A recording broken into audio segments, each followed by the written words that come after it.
So, hello and welcome back yet again to Charles Dickens's book, A Tale of Two Cities, where I actually finally looked up to find out if Charles Dickens was actually paid by the word or not. And no, that is just a rumor, probably added to by the fact that I don't think I'm the only person to find him overly wordy.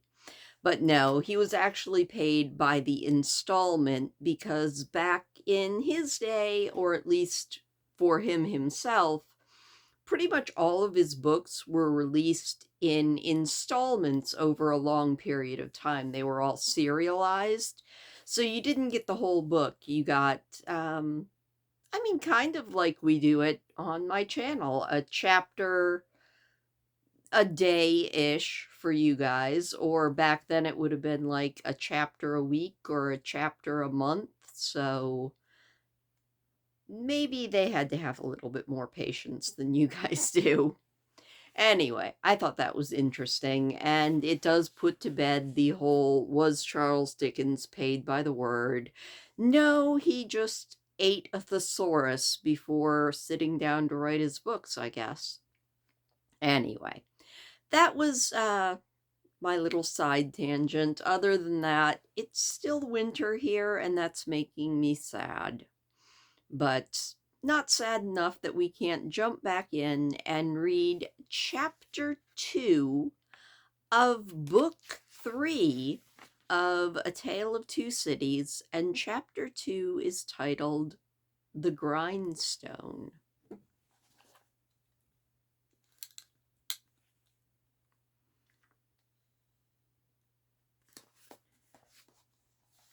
Tellson's Bank, established in the Saint-Germain quarter of Paris, was in a wing of a large house, approached by a courtyard and shut off from the street by a high wall and a strong gate. The house belonged to a great nobleman who had lived in it until he made a flight from the troubles in his own cook's dress and got across the border. A mere beast of the chase, flying from hunters, he was still none other than the same Monsignor, the preparation of whose chocolate for whose lips had once occupied 3 strong men other than the cook in question. With Monsignor gone, and the 3 strong men absolving themselves from the sin of having drawn his high wages by being more than ready and willing to cut his throat on the altar of the drawing republic, one and indivisible of liberty, equality, fraternity, or death, the Monsignor's house had first been sequestered and then confiscated. For all things moved so fast, and decree followed decree, with that fierce precipitation that now, upon the 3rd night of the autumn month of September, patriot emissaries of the law were in possession of the Monsignor's house, and had marked it with the tricolor, and they were drinking brandy in the state apartments. A place of business in London, like Tellson's place of business in Paris, would soon have driven the house out of its mind and into the Gazette. For what would staid British responsibility and respectability have said to orange trees in boxes on a bank courtyard, and even to a Cupid over the counter? Yet such things were. Tellson's had whitewashed the Cupid, but he was still to be seen on the ceiling, in the coolest linen, aiming, as he often does, at money from morning to night. Bankruptcy must inevitably have come of this young pagan in Lombard Street, London, and also of a curtained alcove in the rear of the immortal boy, and also of a looking-glass let into the wall, and also of clerks not at all old who danced in public on the slightest provocation. Yet French Tellsons could get on with these things exceedingly well, and as long as the times held together, no man had taken fright at them and pulled out his money. what money would be drawn out of Tellson's henceforth, and what would lie there lost and forgotten, what plate and jewels would tarnish in Tellson's hiding places while the depositors rusted in prisons, and when they should have violently perished, how many accounts with Tellson's, never to be balanced in this world, must be carried over into the next, no man could have said that night, any more than Mr. Jarvis Lorry could have, though he thought heavily of those questions. He sat by a newly lighted wood fire. The blighted and unfruitful year was also extremely cold, and on his honest and courageous face there was a deeper shade than the pendant lamp could throw, or any object in the room reflect. It was a shade of horror. He occupied rooms in the bank, in his fidelity to the house of which he had grown to be a part, like a strong root ivy. It chanced that they derived a kind of security from the patriotic occupation of the main buildings, but the true-hearted old gentleman never calculated about that. All such things were indifferent to him, so that he did his duty. On the opposite side of the courtyard, under a colonnade, was an extensive standing for carriages, where indeed some carriages of the Monseigneur still stood. Against two of the pillars were fastened two great flaring flambeaux, and in the light of these, standing out in the open air, was a large grindstone, a roughly mounted thing, which appeared to have hurriedly been brought there from some neighboring smithy or other workshop. Rising and looking out of the window at these harmless objects, Mr. Lorry shivered and went back to his seat by the fire. He had opened not only the glass window, but the lattice blind outside it, and he closed both again and shivered through his whole body. From the streets beyond the high wall and the strong gate there came the usual night hum of the city, with now and then an indescribable ring in it, weird and unearthly, as if some unwanted sound of a terrible nature were flying up to heaven. "Thank God," said Mr. Lorry, "that no one near and dear to me is in this dreadful town tonight. May he have mercy on all those who are in danger." Not long after, the bell at the great gate sounded, and he thought, "They have come back," and sat listening. But there was no loud interruption into the courtyard as he expected, and he heard the gate shut again, and all went quiet. The nervousness and dread that were upon him inspired that vague uneasiness respecting the bank, which a great change would naturally awaken with such feelings roused. It was well guarded, and he got up to go among the trusty people who were watching it, when his door suddenly opened, and two figures rushed in, at a sight of which he fell back in amazement. It was Lucy and her father. Lucy, with her arms stretched out to him, and with that old look of earnestness so concentrated and intensified that it seemed as though it had been stamped on her face expressly to give force and power. "What is this?" cried Mr. Lorry. "What is the matter? Lucy, Manette, what has happened? What has brought you here? What is it?" With the look fixed upon him, in her paleness and wildness, she panted out in his arms, "Oh, my dear friend, my husband!" "Your husband, Lucy?" "Charles." "What of Charles?" "Here." "Here? In Paris?" "Has been here for some days, 3 or 4. I don't know how many. I can't collect my thoughts. An errand of generosity brought him here unknown to us. He was stopped at the barrier and sent to prison."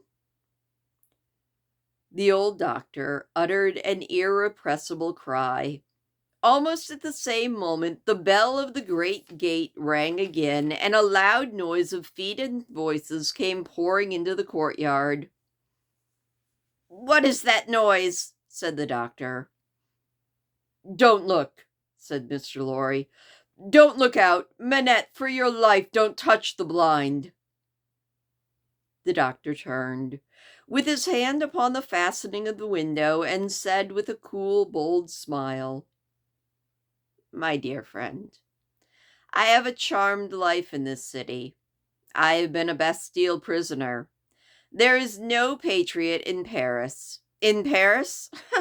In France, who, knowing me to have been a prisoner in the Bastille, would touch me, except to overwhelm me with embraces or to carry me in triumph.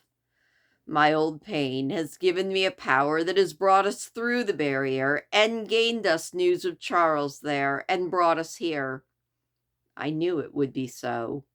I knew I could help Charles out of any danger. I told Lucy that. What is that noise?" His hand went again to the window. "Don't look," cried Mr. Lorry. "No, Lucy, my dear, nor you." He got his arm around and held her.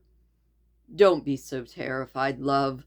I solemnly swear to you that I know of no harm having happened to Charles, that I had no suspicion even of his being in this fatal place.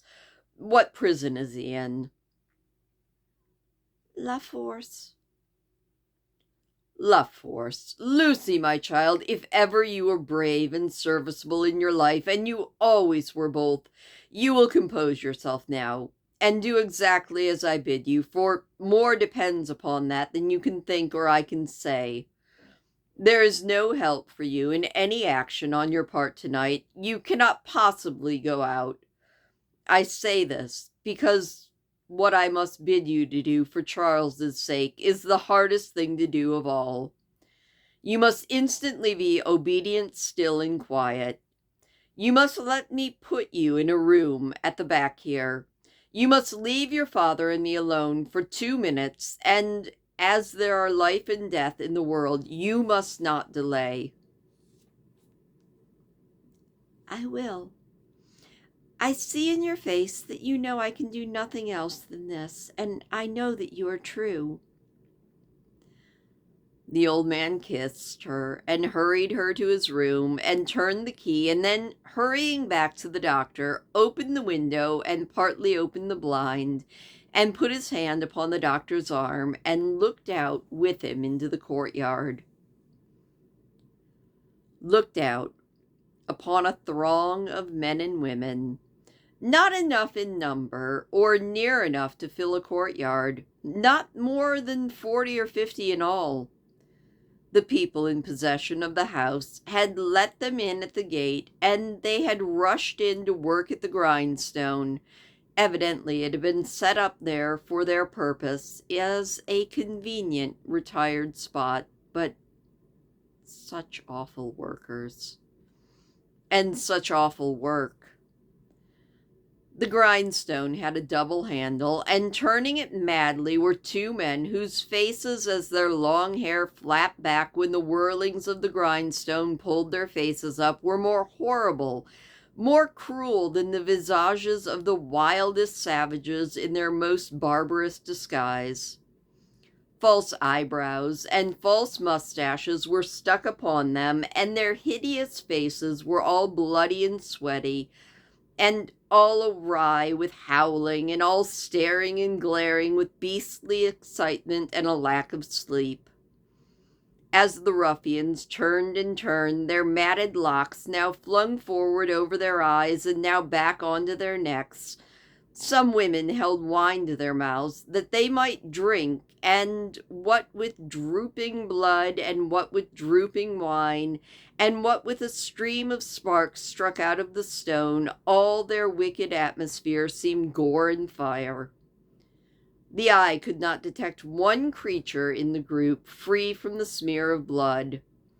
Shouldering one another, to get next at the sharpening stone, were men stripped to the waist, with the stain all over their limbs and bodies, men in all sorts of rags with the stain upon those rags, men devilishly set off with spoils of women's lace and silk and ribbon, and with the stain of dyeing those trifles through and through. Hatchets, knives, bayonets, swords, all brought to be sharpened, were red with the stain.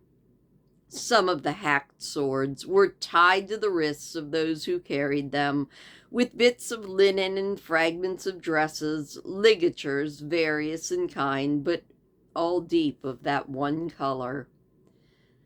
And as the frantic wielders of these weapons snatched them from the stream of sparks and tore into the streets, the same red hue was red in their frenzied eyes, which any unbrutalized beholder would have given 20 years of his life to petrify with a well-directed gun. All was seen in a moment, as the vision of a drowning man or of any human creature at a very great pass could see a world if it were there. They drew back from the window, and the doctor looked for an explanation in his friend's ashen face.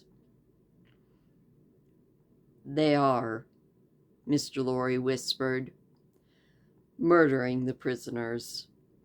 If you are sure of what you say, if you really have the power you think you have, as I believe you have, make yourself known to these devils and get taken to La Force.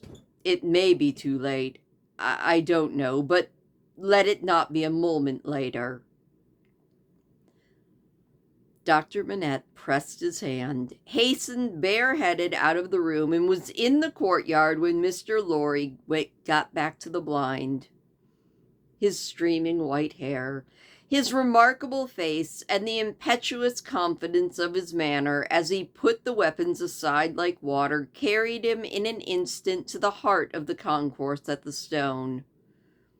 For a few minutes there was a pause, and a hurry and a murmur, and the unintelligible sound of his voice, and then Mr. Lorry saw him surrounded by all, and in the midst of a line 20 men long, all linked shoulder to shoulder, hand to shoulder, hurried out with cries of "Live the Bastille prisoner! Help for the Bastille prisoner's kindred in La Force! Room for the Bastille prisoner in front there! Save the prisoner Evermond at La Force!" And even more shouts.